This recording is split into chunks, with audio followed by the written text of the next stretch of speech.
O programa a seguir pode conter descrições de extrema violência e não é recomendado para pessoas sensíveis.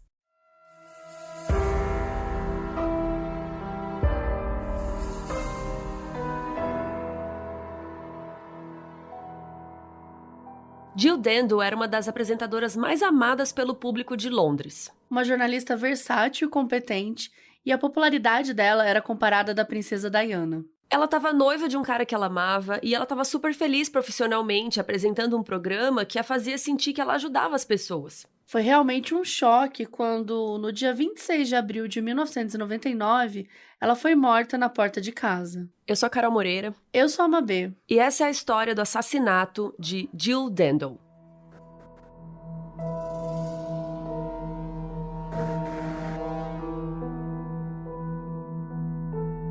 Jill Wendy Dando nasceu no dia 9 de novembro de 1961, em Weston-super-Mare, uma cidade à beira-mar que fica no condado de Somerset, Inglaterra. Os pais dela se chamavam Jack e Winfred, e ela tinha um irmão mais velho chamado Nigel, que já tinha 9 anos quando ela nasceu. A família deles era bem trabalhadora. Eles não passavam necessidades, mas também não tinham muita grana. Quando a Jill ainda era pequena, com 3 aninhos de idade, descobriram que ela tinha um problema no coração e na artéria pulmonar, então precisaram fazer uma cirurgia. Mas ela ficou bem e deu tudo certo. Ela era uma criança muito alegre, muito extrovertida, no colégio sempre tirou boas notas, ela era sempre líder dos projetos, sempre se destacava. E ela era estudiosa, principalmente com os assuntos que ela se interessava. Ela amava ver televisão e ela tinha, assim, muita curiosidade sobre o conceito da TV mesmo. Desde os 8 anos, ela ia na biblioteca, pegava vários livros sobre televisão para ler. Tipo, ela era curiosa, assim, tipo, com os programas que rolavam, com tudo que rolava na TV. E o pai dela trabalhava com jornalismo. E o irmão dela, o Nigel, também seguiu a área de jornalismo. Então eles também incentivavam, né, esse hobby aí da TV, porque meio que tava todo mundo nesse rolê. Na adolescência, ela fez parte de um grupo de teatro e fazia várias peças. Juntando interesse por TV com o fato dela ser super desinibida, comunicativa, não deu outra, ela foi estudar jornalismo na faculdade lá na cidade de Cardiff. E o primeiro emprego dela foi repórter de um jornal semanal chamado Weston Mercury, que era lá na cidade natal dela. E ela passou os primeiros anos da carreira trabalhando com jornalismo impresso, até que com os 24 anos chegou uma grande chance para ela e ela foi contratada pela BBC e se tornou apresentadora de um programa de rádio. Isso foi em 85 e pelo resto dos anos 80, ela foi seguindo aí na sua carreira até que ela chegou na televisão. Ela apresentava um programa de viagens chamado Holiday. Infelizmente, no início de 86, a mãe dela, Winifred, morreu de leucemia e isso foi um baque para a família. Mas o tempo passou e a grande chance da Jill chegou. O trabalho dela na TV era num programa matinal chamado Breakfast Time. E foi aí que ela foi notada por um antigo editor e parceiro da BBC, chamado Bob Whitton. O Bob era responsável pelo Jornal das 6, o Six O'Clock News, um dos jornais mais tradicionais da BBC. E um dia ele estava se preparando para a edição, né, daquele dia, quando ele assistiu o Breakfast Time e ele viu a Jill se apresentando.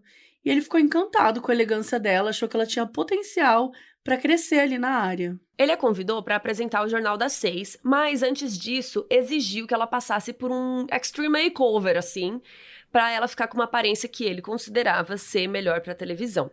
Ele achava que a Jill tinha muito uma cara de jovem do interior, seja lá o que fosse isso, e para ele isso era ruim. E, sob a tutela dele e da equipe, a Jill emagreceu, passou a se vestir de modo mais elegante e, principalmente, ela mudou o cabelo. Ela cortou o cabelo bem curtinho, naquele estilo da princesa Diana, assim, que tava na moda.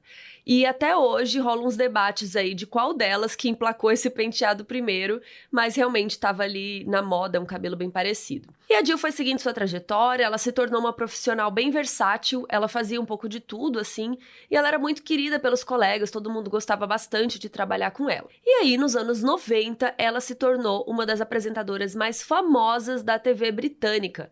Ela recebia até cartas de fãs e de admiradores. Uma coisa que fez ela se tornar muito popular é que ela amava entrevistar pessoas comuns, cidadãos, perguntar as opiniões deles sobre os assuntos em alta.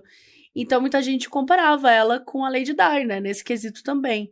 Não só pela aparência, como a gente já falou, mas por serem duas mulheres muito amadas pelo país todo e que eram atenciosas com as pessoas comuns, né? Eram humildes, tinha essa coisa que sempre foi muito valorizada na Lady Di. Mas por dentro a Jill era insegura, ela se sentia como uma impostora às vezes, que ela não era tão talentosa assim. Sem falar que ela estava num lugar dominado por homens, né? Então rolava muito machismo, muita misoginia, ela não se sentia sempre confortável para dar as ideias dela. Ela também acabou engatando um namoro com o Bob. Sim, aquele que era o chefe que levou ela pro Jornal das 6.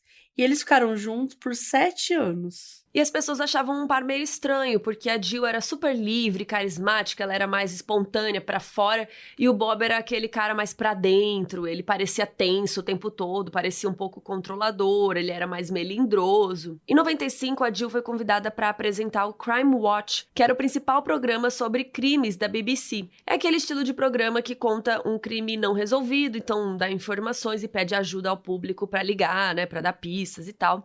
E foi um programa que durou bastante, durou 33 temporadas, de 84 a 2017. E a Jill era muito boa, ela era uma profissional muito versátil, né? Então ela ia para todos os tipos de programas, ela gostava de experimentar coisas diferentes. Então ela amou essa oportunidade. Mas o Bob Whitton foi contra. Ele achou que não tinha nada a ver com a imagem dela, com o que ela tinha construído até então.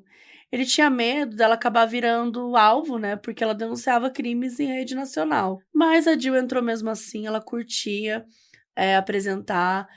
Muitos criminosos eram encontrados através do programa, então ela sentia que ela estava ajudando outras pessoas, que tinha um propósito social ali.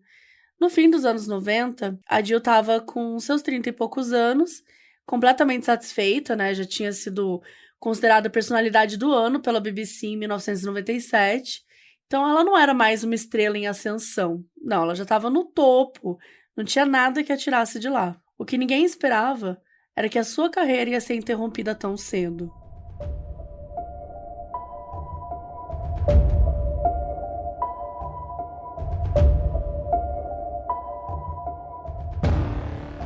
Em 99, a Jill estava com 37 anos, estava feliz da vida.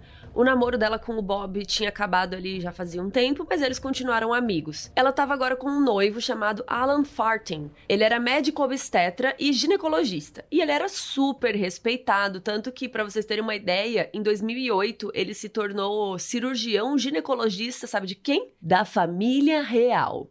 Sim, chique. E aí a Jill e o Alan tinham se conhecido em 88, por meio de um amigo em comum, né, que indicou um pro outro, assim. E na época o Alan estava se divorciando da primeira esposa dele. E aí, depois de alguns meses de namoro, eles já anunciaram que estavam noivos em janeiro de 99, e o casamento foi marcado para setembro. E aí eles já estavam morando juntos lá no oeste de Londres. Mas a Jill também tinha uma casa na Avenida Goa, em Fulham, que é uma área de Londres considerada chique. Mesmo mantendo essa casa, a Jill realmente morava com Alan na prática, então raramente ela dormia ali em Fulham. Só que na manhã do dia 26 de abril de 1999, ela passou por lá. Ela estacionou nessa casa, saiu do carro e andou em direção à porta. E nessa hora, ela foi atacada por alguém. Não tinha ninguém vendo o que aconteceu. Logo depois, uma mulher que estava passando na rua viu a Jill deitada na frente da porta da casa dela, sangrando. A mulher ligou para a ambulância e disse que a Jill estava com o nariz sangrando e que os braços estavam azuis. Ela reconheceu a Jill e informou para a ambulância que era uma pessoa famosa e tal, e o pessoal do hospital perguntou pelo telefone se ela conseguiria ver se a Jill estava respirando. E a mulher disse que não. O caso imediatamente foi reportado para a delegacia de Kensington, perto do local onde ela faleceu. O responsável lá do departamento de homicídios informou que rolou um suposto esfaqueamento em Fulham e ele designou o agente Hamish Campbell para ser o investigador aí, chefe desse caso. O detetive Campbell recebeu uma ligação do superintendente revelando que a vítima era a apresentadora Jill Dendle. E aí ele dirigiu, foi super rápido para Fulham para ver o que estava acontecendo. Quando ele chegou, já tinha alguns policiais na área analisando a cena do crime. A primeira atitude dele foi se inteirar, do que tinha descoberto até então, normal. Os policiais disseram que nenhuma testemunha viu o que aconteceu, que ninguém viu ela sendo morta, mas que eles tinham 3 testemunhas que tinham visto, um homem ali depois, um tempo depois.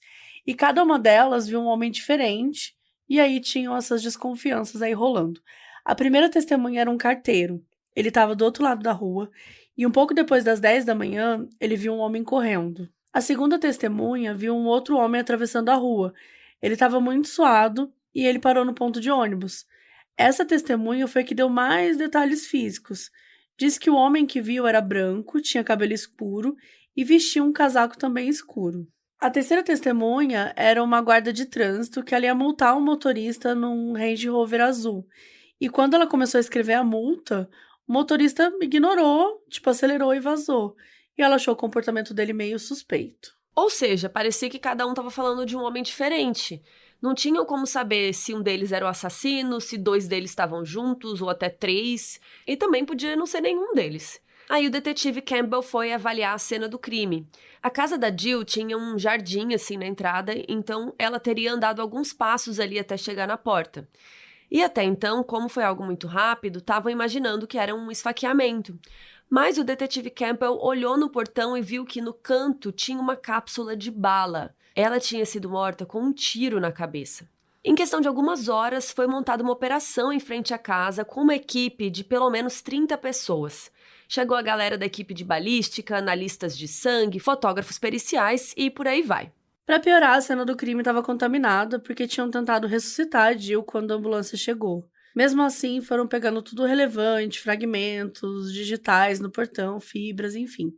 O principal era uma bala e uma cápsula na entrada, que inicialmente foi correlacionada a uma arma de calibre 9mm. O especialista em balística disse que foi só um tiro, no lado esquerdo da cabeça.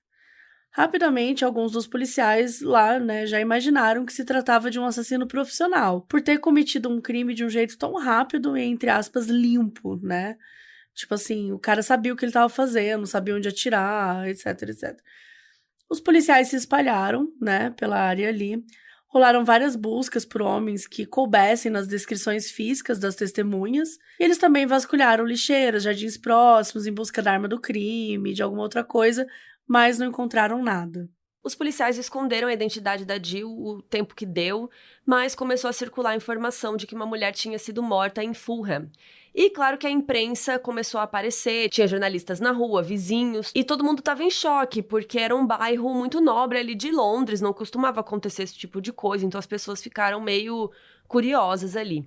Lá na BBC, a jornalista Jenny Bond estava lendo o boletim e o resumo das notícias naquele horário. E ela era muito amiga da Jill.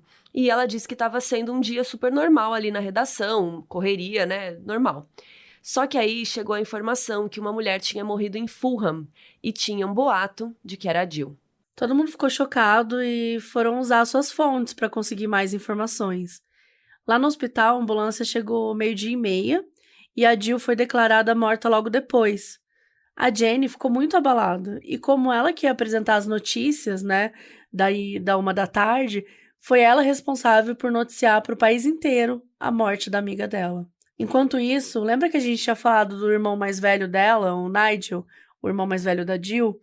Ele trabalhava com jornalismo e tal, a gente tinha falado sobre isso. Nessa época ele estava morando em Bristol, também ali na Inglaterra, inclusive pertinho de Londres, e trabalhava no Bristol Evening Post. Naquele dia ele estava na redação normalmente e tinha um painel de TVs que ficava passando as notícias. E sim, gente, ele descobriu pelo jornal que a irmã dele tinha sido assassinada. Cara, que triste, Você descobrir isso pelo jornal. Deve ser muito pesado. Já é uma notícia difícil, Mas você saber, assim, do nada, desavisado, não é nem ninguém Exato. da família. Que é isso, assim, pra você falar uma notícia dessa, tem que ter uma preparação, tato, Tem que ter uma forma de falar com a pessoa. Então, fiquei só pensando quão difícil deve ter sido pro irmão, pra amiga dela, saber disso. E mais do que isso, ter que noticiar, um ao vivo sobre isso. Deve ter sido bem, bem difícil. E aí o irmão imediatamente foi lá para a cidade natal deles, onde o pai agora estava morando sozinho. E o Nigel foi cuidar dele nos dias seguintes. Os dois ficaram muito mal, obviamente. E não demorou muito para um repórter da BBC que conhecia o Nigel entrar em contato com ele para tentar uma entrevista. E o Nigel deu essa entrevista, ele disse que era um choque, que nada disso fazia sentido, porque que alguém teria feito isso, quem teria feito algo assim. Ele disse que a última vez que ele tinha visto a Jill foi 1 ou 2, 3 semanas antes, no domingo de Páscoa, e que ela estava super animada para o casamento em setembro. No dia seguinte à morte, só se falava disso no Reino Unido. Tiveram inúmeras matérias e homenagens, de novo, muita comparação aí com a princesa Diana, que tinha morrido uns anos antes, né? Ela morreu com 36, a Jill morreu com 37, enfim. Inclusive, a gente tem um episódio especial aqui, um caso bizarro, sobre a morte da Diana, né? Que a Mabê fez aqui, que era um quadro dela, do Modus. Hoje em dia, Caso Bizarro é um podcast à parte, sigam também. A própria rainha Elizabeth se pronunciou sobre a morte da Jill, disse que estava chocada, que estava triste com tudo. Teve uma comoção muito grande na comunidade jornalística, porque todos gostavam muito dela. Achavam simpática, talentosa. Muitas jornalistas, mulheres, né, jovens, estavam começando a carreira, se inspiravam nela. Então, por conta disso, os jornalistas também queriam ajudar a polícia na investigação. Então, eles iam, né, conversavam com fontes, tentando pegar mais algum tipo de informação. Um desses jornalistas era o Jeff Edwards. Ele era correspondente criminal do Daily Mirror. E lá no Daily, a galera conversou muito sobre se o assassinato poderia ter tido alguma coisa a ver com o Crime Watch, porque ela apresentava e expunha crimes, muitos criminosos foram presos por conta disso. Então, eles estavam tentando entender aí, sei lá, se rolou algum tipo de vingança. E aí o Jeff foi atrás para tentar averiguar. E aí ele falou com um repórter e descobriu que um único vizinho da Jill ouviu um grito na hora do crime. E só um grito, nenhum barulho de tiro. E daí o Jeff falou com um membro da equipe de homicídio e soube que a polícia não encontrou nenhum vizinho que tenha escutado esse tiro. E para ele era meio impossível isso, porque as casas eram muito próximas uma das outras. E aí isso corroborou a ideia de que talvez fosse um assassino profissional, porque talvez ele tivesse usado algum tipo de arma silenciosa, que só alguém com experiência, né, poderia adquirir. Não é algo fácil de encontrar. Enfim, então a mídia começou a noticiar mais ainda essa teoria de que ela teria sido morta por ser uma jornalista que trabalhava com crime. Especularam que era um assassinato premeditado, uma execução mesmo. Mas assim, será que era isso mesmo?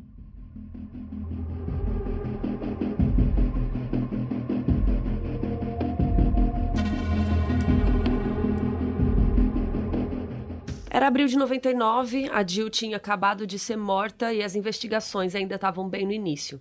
A mídia estava abordando muito o caso e criando várias teorias. E o detetive Campbell disse para sua equipe focar na investigação e em provas concretas. Eles decidiram estudar a trajetória de vida dela, em busca de suspeitos, de motivos. Afinal, mesmo que ela não conhecesse o assassino, podia ter um mandante, né? Então, eles começaram com 3 suspeitos. O noivo dela, Alan, o ex-chefe e ex-namorado, Bob Wheaton, e o agente dela, o John Roseman. Os 3 foram interrogados e todos tinham álibi. O noivo foi descartado como suspeito bem rápido, ele realmente estava muito mal com o falecimento dela. Todas as pessoas que eles conversaram disseram que o relacionamento do Alan e da Jill era incrível, que eles nunca viram sinal de algo que gerasse um crime, enfim. E o Alan contou para eles que a Jill tinha mandado uma quantia de 35 mil libras pro Bob Wheaton, o ex dela, o chefe e tal.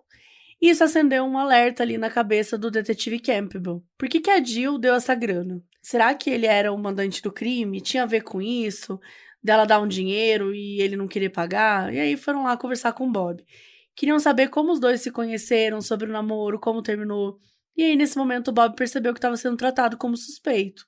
Eles trouxeram, então, para ele essa questão de que ela morreu enquanto ele devia dinheiro para ela, aparentemente. Daí o Bob explicou que, na verdade, a Jill ajudou ele a comprar uma casa perto do rio. Ele tinha uma hipoteca e não era suficiente, e ela quis ajudar porque os dois estavam morando juntos na época, foi na época do namoro. E ele disse que não precisava dessa grana toda, que inclusive disse isso pra ela, e aí mostrou a conta bancária pros policiais pra mostrar que ele tinha bastante dinheiro, que ele não precisava matar a Jill por 35 mil dólares, sabe? E ele disse que realmente a Jill tinha bastante dinheiro, ela era bem generosa, ela deu pra ele como um presente. E o detetive Campbell analisou, falou, bom, acho que faz sentido, realmente ele tem dinheiro na conta, não tem porquê. Então o Bob foi descartado como suspeito. E aí sobra o agente da Jill, o John Roseman. Como é que foi que decidiram que ele era suspeito? Bom, o detetive Campbell teve o seguinte raciocínio. A Jill tinha a casa em Fulham, onde rolou o crime, só que ela não ficava lá.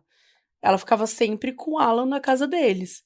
Ela não costumava ir muito nessa casa dela, ela nunca passava a noite, né, lá e tal, não fazia parte da rotina dela. Então, para alguém saber que naquela segunda de manhã ela estava lá, especificamente, a pessoa tinha que estar seguindo ela, né? Ou sabendo para onde ela vai. E foram feitas análises de câmeras de segurança ali na região, eram centenas de horas daquele bairro. E ao todo foram 190 câmeras nas ruas mais próximas, com 430 horas de filmagens. E desse jeito, eles definiram tudo o que ela fez no fatídico dia de 26 de abril. Tudo começou às 10h05, ela saiu da casa do Alan e parou no posto às 10h21. Ela abasteceu o carro e foi lá para o centro de Hammersmith, e ela foi em 2 lojas procurando comprar papel de fax, e aí ela apareceu na gravação de uma das lojas às 10h50. Ela voltou para o carro, às 11h10 ela dirigiu para a Avenida Gowan, onde era a casa dela lá em Fulham.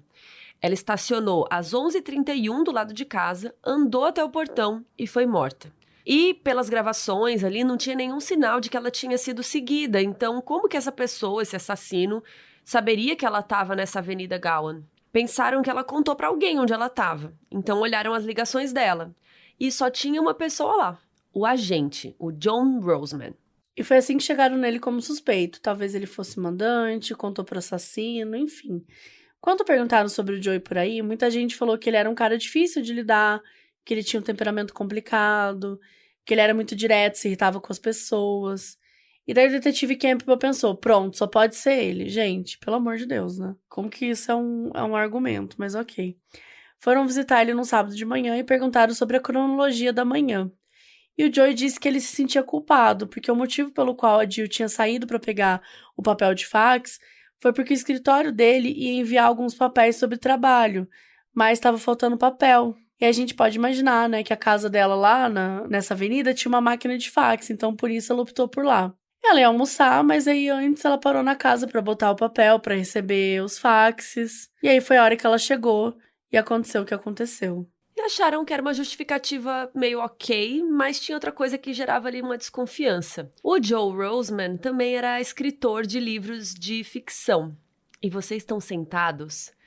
Ele escreveu um livro sobre um agente cujos clientes são mortos misteriosamente. Aí o detetive Campbell viu que um dos clientes no livro que morria era uma personalidade da mídia. Aí ele achou isso, no mínimo, curioso. E o Joe respondeu isso dizendo que ele escrevia sobre o tema que ele conhecia. Então, né, ele era agente, o personagem dele era agente, né? Ele tinha pessoas que ele trabalhava que eram da mídia, então, sabe? De qualquer forma, a polícia pediu o manuscrito do livro para analisar a diferença de tempo entre o primeiro e o segundo assassinato dentro da história. Eles acharam que talvez alguém, então, pudesse estar repetindo os passos do livro. Mas acabou que não tinha nada, realmente, né, de assassinatos ali que tinham a ver com isso, realmente foi só a morte da Jill. O Joey disse pra ele que estava ligado, que ele tinha uma reputação de rigoroso e tal, mas que isso era fachada e que ele gostava da Jill, que tinha que ser louco pra contratar alguém pra matá-lo. Ele também parecia bem mal com o lance de que se não tivesse enviado fax e tal, ela não precisaria ter ido para aquela casa.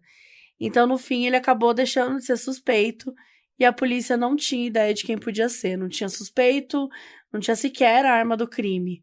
E a mídia começou a cobrar, né? Os detetives começaram a ser pressionados. E começou a rolar um monte de teoria maluca nos tabloides, fã obcecado, a máfia envolvida. O Nick Cross, que apresentava o Crime Watch com a Jill, disse que às vezes ela ficava agitada e paranoica, assim, de algum criminoso querer ir atrás dela. Mas que ela sentia isso na mesma medida que qualquer pessoa famosa fica ao ter uma vida exposta. Mas não demorou muito para a polícia fazer uma investigação por outro viés. E acredite se quiser, tinha relação com uma guerra na Sérvia.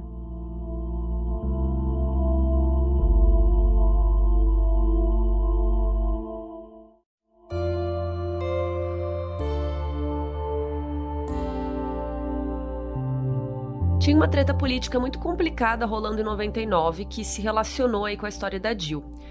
Vamos falar da Sérvia e de um país pequeno chamado Montenegro. Durante parte do século XX, esses dois países faziam parte da República Socialista Federativa da Iugoslávia, junto com mais outros países.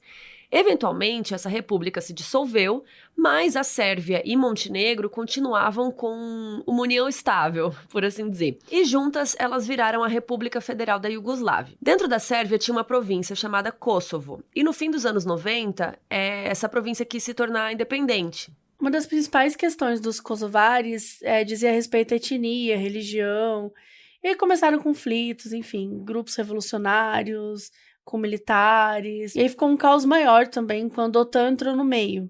Eles foram para defender os kosovares e começou a confrontar a Sérvia também. E essa situação rolou justamente em março de 1999, um mês antes da Jill morrer. Então ela noticiou muito sobre essa guerra, sobre esse conflito aí. E como a gente falou, a Jill ela tinha uma abordagem bem humanitária, né? Então ela era muito vocal sobre o que muitos kosovares estavam sofrendo, por ser essa questão de ser um país inteiro contra uma província.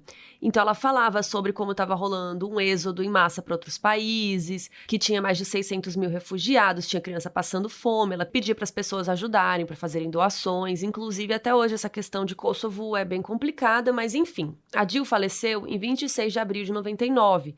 3 dias antes disso, no dia 23, a OTAN tinha bombardeado uma emissora lá em Belgrado, a capital da Sérvia. De acordo com a OTAN, eles fizeram esse ataque porque a emissora era centro de propaganda de guerra na Sérvia. Só que muitos civis morreram, jornalistas também que estavam ali na emissora, e deu uma grande repercussão. E os cidadãos sérvios estavam de luto, alguns estavam furiosos. E aí o agente da Jill, né, o Joy Roseman, revelou que ele tinha uma carta anônima que alguém tinha escrito para Jill meio que ameaçando ela. E supostamente o cara que escreveu, ele era sérvio e tal, e ele tava meio puto com a Jill porque ele interpretou que ela tava defendendo o Kosovo na TV. E depois que a Jill morreu, o escritório da BBC começou a receber ligações de um homem sérvio dizendo que foi responsável pela morte dela. Na primeira ligação, ele disse que haviam tido 17 mortes inocentes e que agora ele já tinha revidado a primeira. Como se a Jill fosse a primeira pessoa das 17 que ele mataria. Até porque o Reino Unido foi um dos países membros da OTAN que mandou forças militares para participarem desses bombardeios. Então, na ligação, esse cara até coloca a culpa das mortes no primeiro-ministro britânico da época, o Tony Blair. E aí todo mundo ficou muito assustado com essas informações. Então, será que era possível que o assassinato da Jill foi motivado por uma retaliação política? Outros jornalistas começaram a andar com medo, porque eles também estavam abordando essas questões. A BBC redobrou segurança para os seus funcionários, levou as ameaças muito a sério e a polícia adotou essa linha de investigação. Como a ligação era anônima, não dava para rastrear. O detetive Campbell pediu ajuda, para o serviço de segurança, mas mesmo assim eles não encontraram nada. Ele estava com muita dificuldade de entender para qual caminho seguir nessa investigação. Na cabeça dele era muito surreal que assassinos sérvios se infiltraram no país para matar a Jill. Então, depois de um tempo, ele abandonou essa questão da Sérvia e decidiu voltar para o ponto inicial, retornar à cena do crime e ver se tinha alguma coisa que não for aprofundada ainda. Ele lembrou que uma das testemunhas foi uma mulher, uma guarda de trânsito, que tentou multar um Range Rover azul na manhã do crime lá na Avenida Gowan. Ele quis seguir a linha de que realmente a pessoa dirigindo o carro poderia estar envolvida no crime, então pediu para olhar as câmeras de segurança daquele dia. Ele achou um carro igual passando pela ponte Putney e passando por vários faróis vermelhos, como se estivesse fugindo em alta velocidade. O detetive achava que talvez fossem 2 pessoas, uma seguindo a Jill e outra dirigindo o carro de fuga. Pela qualidade dos vídeos, não dava para ver a placa. E aí eles passaram semanas catalogando vários Range Rovers azuis pela cidade, mas não adiantou nada. O detetive Campbell achou que a melhor opção nessa investigação seria pedir ajuda para o público.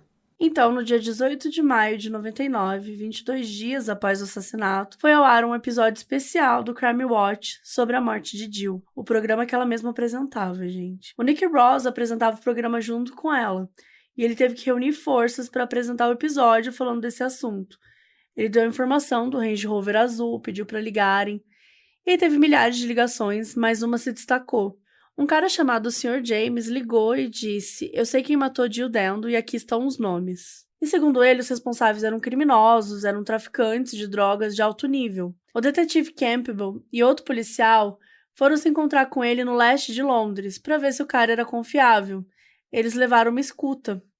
O interrogatório levou um tempão. O Sr. James contou uma história sobre o Range Rover com vários detalhes que não foram revelados para o público, então a gente também não sabe dizer o que é. Mas que foram o suficiente para o detetive Campbell seguir essa linha de investigação. E aí foi isso, os policiais começaram a seguir os membros dessa rede criminosa e ficavam vigiando onde eles iam, o que eles estavam fazendo. Enquanto isso, em 21 de maio, depois de quase um mês, foi realizado o funeral da Jill.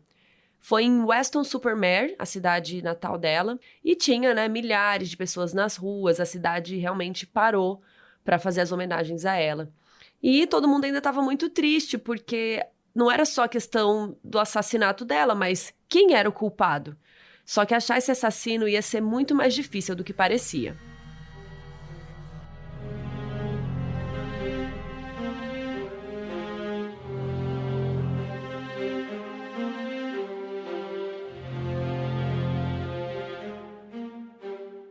Os meses foram passando e as coisas não estavam indo bem para a investigação. A história começou a esfriar. Os veículos pressionavam seus jornalistas para tentar furo, novas informações, mas nada rolava.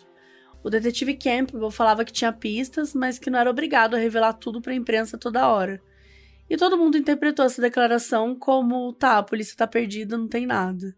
E no início de agosto, depois de 3 meses do assassinato, Campbell chegou na conclusão que aquele informante, o Sr. James, estava mentindo. A polícia observou os criminosos que ele falou e chegaram à conclusão que não tinham nada a ver com a Jill. E aí veio a reviravolta. Na verdade, esse Sr. James aí era um traficante de drogas também, que tinha um negócio próprio. E ele inventou tudo pra polícia porque ele queria que os rivais dele fossem presos. E aí, olha, gente, e aí o mercado ia ficar livre pra ele. Ou seja, o detetive Campbell realmente não tinha nada, nem prova de que o Range Rover sequer estava envolvido no crime. E ele estava sendo sufocado, né? Ele não sabia para onde ele ia, todo mundo estava desacreditado na polícia, e os policiais mesmo só passavam dias eliminando suspeitos e informações inúteis. Lembra que cada testemunha tinha visto uma pessoa diferente quando a gente comentou lá atrás? Eram 3 pessoas diferentes, 3 caras e tal. Aí teve aquela testemunha que viu o homem atravessando a rua e foi o que mais deu descrições físicas, que era meio geral, né? Mas aí chamaram essa testemunha de novo para tentar fazer um retrato falado.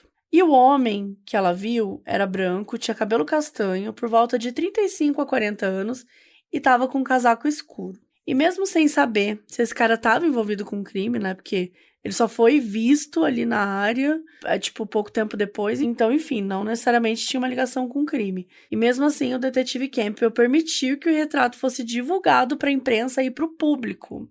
A imprensa interpretou que eles estavam divulgando o retrato do assassino, assim, eles estavam bem confiantes disso. E repórteres foram na área do ponto de ônibus, bateram nas portas, perguntaram para as pessoas, ninguém sabia de nada. A maioria dos ônibus de Londres tinha câmera de segurança. A polícia entrou em contato para conseguir as filmagens. Só que, gente, eles pediram meses depois, né? Então, quando eles chegaram, era tarde, já tinha sido deletadas. Foi aí que um homem ligou para a polícia e disse que ele mesmo era parecido com o cara do retrato falado. O nome dele era James Shackleton. Ele era um agente funerário especializado em funerais pagos com o auxílio do governo. E ele era um cara super alto, um pouco peculiar, ele se vestia com roupas que pareciam da aristocracia antiga, assim. Ele parecia uma pessoa antiga, ele falava de um jeito pausado, parecia meio recitado. Era como se fosse um personagem, assim. E no dia da morte da Jill, ele disse que realmente estava lá naquela região, mas disse que era porque ele estava coletando madeira para os caixões que ele fazia. E daí ele começou a ser perseguido por um homem e foi para o ponto de ônibus. E por isso que ele foi visto correndo. E a polícia deteu ele por garantia e fizeram uma busca na casa dele. E aí tinha um caixão na casa, um mapa da área de Fulham e alguns materiais da BBC. Descobriram também que ele já tinha sido suspeito na investigação de outro assassinato. Ele foi interrogado e disse que não tinha nada a ver com a Jill, que era gay, que não tinha motivo nenhum para ser obcecado por ela e tal. Ele pagou fiança e acabou sendo descartado. Depois disso, ele deu entrevistas dizendo que não era ele, que ele estava de boa, que a polícia estava desesperada, procurando suspeito em qualquer lugar. Ele estava bem na vibe, quem não deve não teme, né? Dizia que ficou suspeito só porque ele tinha um jeito mais peculiar de se vestir por conta da profissão dele. E como ele dava entrevistas muito calmo, muito lúcido, não se contradizia nem nada, a galera começou a criticar a polícia por sair divulgando ali o retrato falado de uma pessoa, né, sem ter sequer ideia do quão envolvida ela estava ou não no rolê. Isso também atrasou o caso, né, porque eles focaram nessa linha de investigação, que não levou a lugar nenhum, e até o detetive Campbell se arrependeu de ter divulgado esse retrato falado. Chegou o ano 2000 e nenhum sinal de que o caso seria resolvido. Tinham voltado para a estaca zero. Em janeiro, a polícia decidiu focar. Pegaram as milhares de informações que eles receberam e analisaram tudo de novo. E assim, eles reduziram a lista para 100 possíveis suspeitos. Eles ofereceram a maior recompensa do país na época, 250 mil libras por informações sobre o assassino. Mas não apareceu ninguém. Isso fez eles interpretarem que o cara deveria estar trabalhando sozinho, que ninguém no mundo sabia daquilo a não ser o próprio assassino. Como a arma nunca tinha sido encontrada, analisaram de novo a cápsula. Ela tinha 6 buraquinhos ao redor da borda, que foram feitos para segurar a bala na cápsula. E assim, isso não era algo que vinha de fábrica, foi feito à mão, porque cada marca tinha um nível de pressão diferente, parecia uma arma caseira. E começaram também a reanalisar testemunhos e relatos dados nos primeiros dias após o crime. No dia 24 de fevereiro de 2000, mais de 300 dias depois do crime, se interessaram por um cara chamado Barry Bulsara. Ele vivia em Crookham Road, que é bem perto da Avenida Gohan, onde ficava a casa da Jill. Descobriram que no dia do crime, esse Barry ligou para algumas lojas para que confirmassem que ele estava lá naquele dia em determinado horário. É como se ele quisesse estabelecer um álibi para o momento da morte da Jill, foi como interpretaram. Começaram a investigar o passado dele e descobriram que ele teve uma condenação anterior e que o sobrenome Bulsara nem era dele. O nome dele era Barry George, e aí levaram ele para o interrogatório. O detetive Campbell descreveu ele como um cara disfuncional, que nunca parecia ser ele mesmo, que usava personagens, nomes de celebridades. E tanto, né, gente, que pra quem não sabe, Bulsara é o sobrenome de verdade do Freddie Mercury. Esse sim, um homem perfeito. O Barry já tinha sido condenado por tentativa de estupro em 83, sob o nome de Barry Gadd. Ele também foi condenado por atentado ao pudor. E a polícia já pensou, putz, é ele. Começaram a investigá-lo 24 horas por dia, vigiá-lo, tudo, e descobriram umas coisas interessantes. O Barry estava desempregado. Ele passava o dia inteiro andando por aí, então ele se enquadrava ali como um solitário. Ele ficava seguindo mulheres aleatoriamente na rua, não fazia nada, só ficava seguindo e trocava. Então ele poderia se enquadrar também como um stalker, talvez ele estava, stalkeando essas mulheres.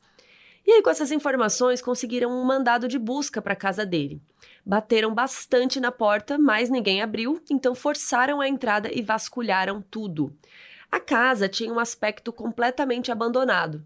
Tinha inúmeros sacos de lixo no quarto principal, empilhados. Jornais espalhados pela casa toda, vários insetos na cozinha.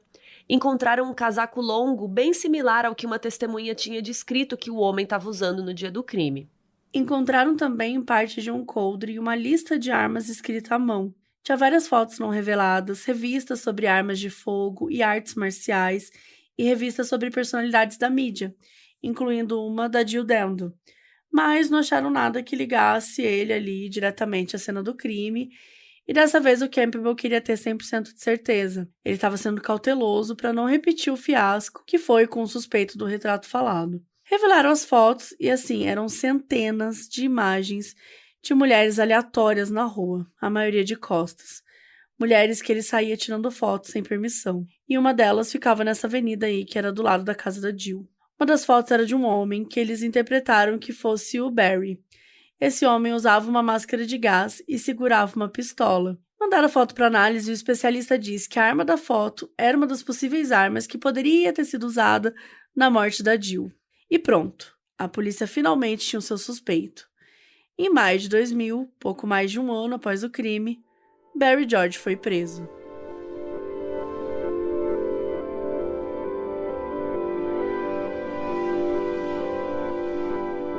Três meses após a morte da Jill, o suspeito Barry estava preso. Ele foi levado para a delegacia de Hammersmith e passou por um extenso interrogatório, onde revelou as seguintes informações. Ele disse que não tinha uma arma de verdade, ele tinha uma réplica de uma. Disse que nunca tinha manuseado o tipo de arma que a polícia tinha perguntado a respeito. Mostraram a foto do homem de máscara usando a arma e ele disse que não era ele. Disse que não sabia porque ele estava lá, que ele não tinha cometido nenhum crime e, de acordo com ele, ele nem sabia quem era Jill Dando, que ele nunca tinha ouvido falar dela. E que só soube quem era ela quando ela morreu. E o Barry achou que estavam querendo incriminá-lo, usar como um bode expiatório. Ele tinha uma irmã chamada Michelle Dinsky Bates, que morava em Cork, na Irlanda. Os dois eram ligados, eram super amigos e tal, e ela soube da prisão pelas notícias. Ela achou que fosse um engano da polícia porque ele nunca faria algo assim. Já a mídia estava investigando bastante a vida dele e descobriram várias coisas, que inclusive ele inventava identidades. Nos anos 80, ele foi multado por fingir ser policial, já falou para as pessoas que ele era da Força Aérea também. Enfim, né, ele usava aquele sobrenome falso, Bulsara, que era o sobrenome real ali do Fred Mercury. Daí a mídia, gente, foi encher o saco da família do Fred, que negou o parentesco com ele.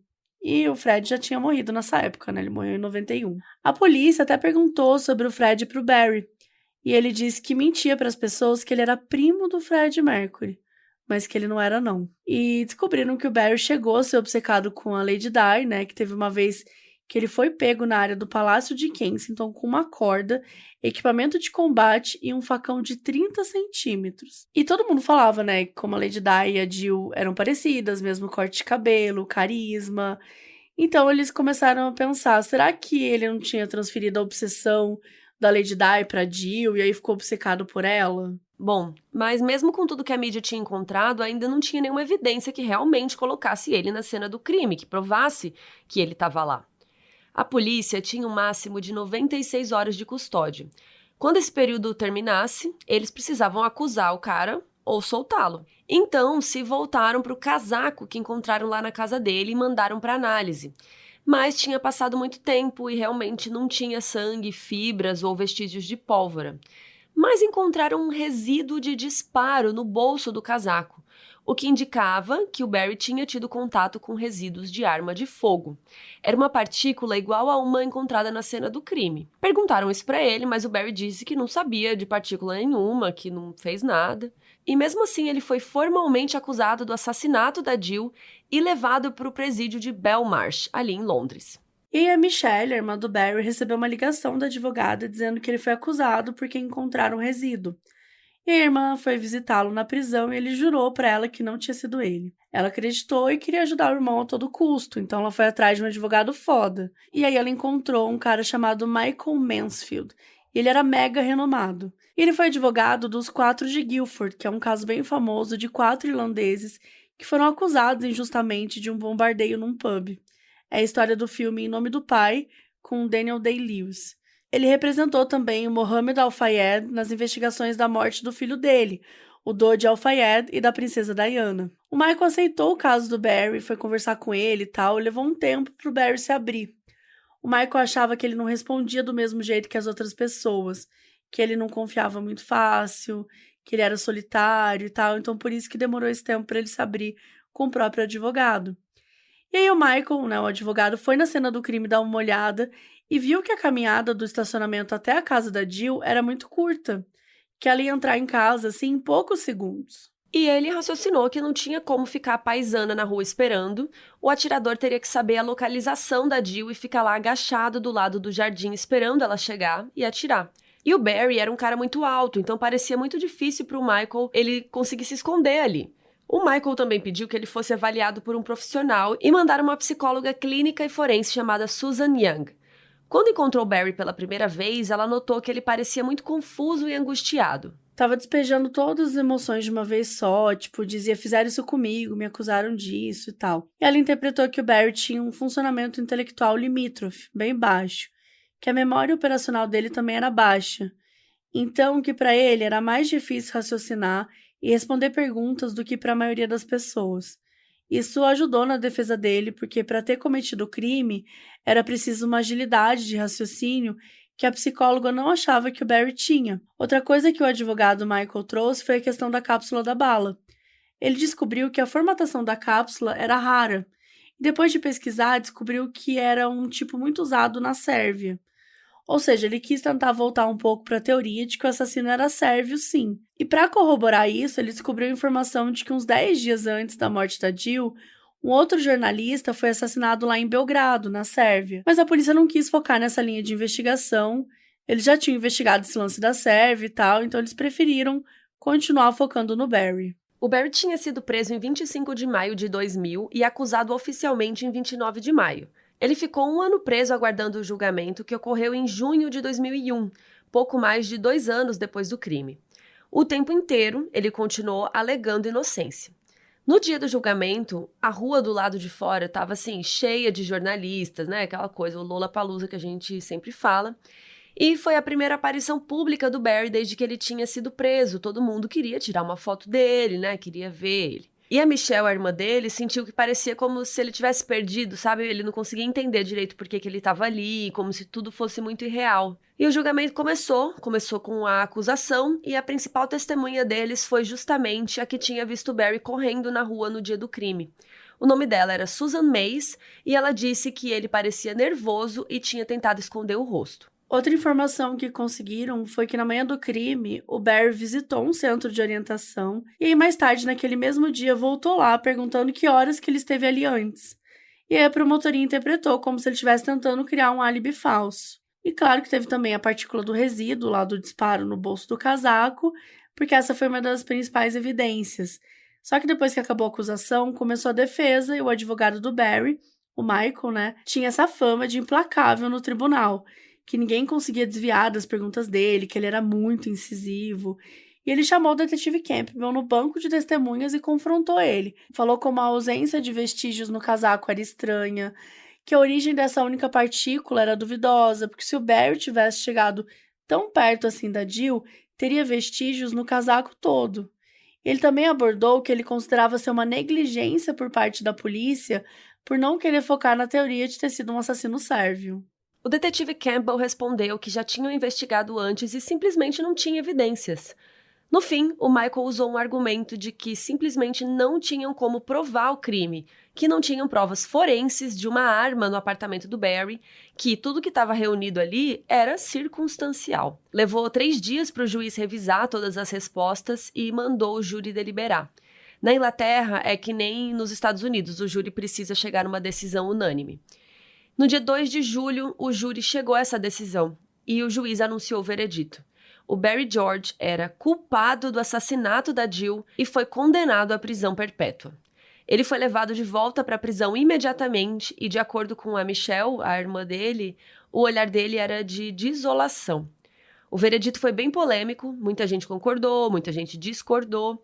Tinha essa questão de que algumas pessoas achavam as evidências muito fracas, né, muito circunstanciais, e isso tudo virou um debate público mesmo. O fato é que a sentença tinha sido dada e o Barry George, aos 42 anos, foi condenado a passar o resto da vida na prisão.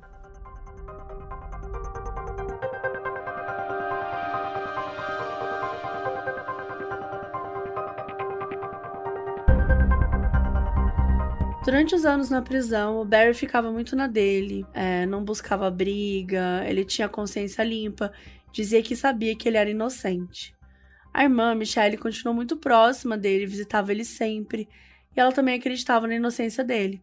Tanto que em 2006 ela decidiu procurar um jornalista investigativo para ajudar ela a provar que o irmão era inocente. Ela acabou chegando num cara chamado Rafael Rowe, que já tinha trabalhado na BBC antes. O Rafael era muito especializado em casos de prisões injustas, porque ele mesmo tinha passado 12 anos preso por assassinatos e roubos que ele não tinha cometido. Depois de ser abordado pela Michelle, ele foi conversar com Barry e acreditou na inocência dele. Ele aceitou investigar o caso. E assim, ele era bom mesmo, viu? A primeira coisa que ele elaborou é que a prova mais forte que a acusação tinha era esse bendito resíduo da arma. Então o cara simplesmente foi para Boston, nos Estados Unidos, para conversar com um especialista do FBI sobre esses resíduos. E a galera lá questionou a confiabilidade dessas partículas de disparo. Disseram que eles não usavam muito lá porque tinha muita contaminação. Rafael também conversou com um especialista em balística que disse que esse tipo de resíduo se espalha com muita facilidade. Dá para encontrar em qualquer lugar. Uma pessoa X poderia ter a roupa contaminada por um resíduo desse, sei lá, num táxi. Depois de falar com vários profissionais, o Rafael conseguiu montar um relatório que mostrava que essa evidência era inconsistente e não tinha confiabilidade científica para ser o principal motivo de uma condenação. A partir desse relatório, foi feita uma apelação e no fim de 2007 ocorreu um novo julgamento, dessa vez com testemunhas muito mais especializadas na área científica para discutir essa questão dos resíduos. Além disso, o advogado novo do Barry levou novas testemunhas que interagiram com o Barry naquela manhã e conseguiu estabelecer uma cronologia mais clara, na qual ele estava no centro de orientação por volta das 11h50, então pela hora que a Jill tinha morrido, umas 11h30, não daria tempo dele ir de um lugar para o outro. O julgamento só terminou em 2008, mas dessa vez o Barry foi considerado inocente e saiu de lá já em liberdade. Ele tinha passado 8 anos preso e estava com 48 anos na época. Atualmente, em novembro de 2023, o Barry mora na Irlanda. Ele preferiu ficar lá porque achou um lugar mais calmo e porque em Londres as pessoas tratam ele como lixo. Ele ainda tem muita raiva que tiraram 8 anos da vida dele, disse que ele foi perseguido pela mídia. E o agente da Jill, o John Roseman, ele disse que a polícia gastou todos os recursos num cara cujas provas eram escassas. Então, realmente foi uma situação que poderia ter sido evitada. Apesar disso, até hoje, o detetive Campbell acredita que o Barry é sim o culpado. O fato é que depois que o Barry saiu da prisão, não houve mais nenhuma investigação sobre o assassinato de Jill. Já se passaram 24 anos que ele aconteceu e não se tem a mínima ideia de quem foi. A principal base para esse roteiro foi uma série documental da Netflix chamada O Assassinato de Jill Dendle, e lá a gente vê o relato de um jornalista chamado Noel Smith, que trabalha no Inside Times.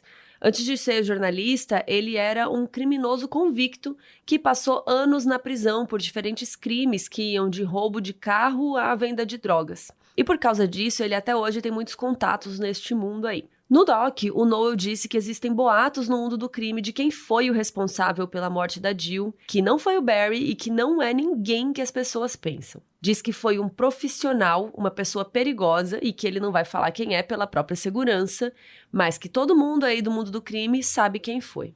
Jill Dendle era uma mulher respeitada e adorada por todo um país. É muito frustrante saber que a vida dela foi tomada e que até hoje não existem respostas. Por hora, o que nos resta é lembrar do legado dela e torcer para que algum dia realmente descubram o que aconteceu.